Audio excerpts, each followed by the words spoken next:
नमस्कार मैत्रिणींनो, चला तर मग आज आपण कोवळ्या फणसाची मस्तपैकी अशी भाजी करूया. त्याला मी चाकूला तेल वगैरे लावून मस्त कट करून घेतलेला आहे आणि आपण त्याला आता छान पाण्यामध्ये धुवून कुकरमध्ये 2 शिट्ट्या घेणार आहोत. आणि छान शिट्ट्या घेतली, त्यात मीठ आणि हळद टाकून 2 शिट्ट्या काढणार आहे. मी त्यानंतर वाटण करून घेतलेलं आहे. भाजलेला कांदा, लसूण आणि अद्रकची पेस्ट करून घेणार आहे. आणि बघा आपले मस्त फणस शिजलेले आहेत. त्यानंतर तेलामध्ये मी त्याला छान मस्तपैकी असं तळून घेणार आहे.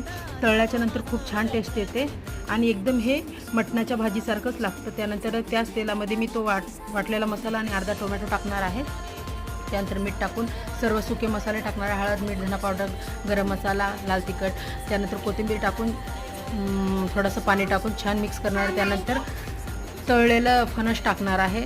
तळलेलं फणस टाकल्याच्या नंतर छान मिक्स करणार आहे. 1 चमच खोबऱ्याची पावडर टाकणार आहे आणि अजून छान मस्तपैकी मिक्स करून कोथिंबीर टाकणार आहे. जास्त रस्सा करणार आहे. कशी वाटली तुम्हाला रेसिपी?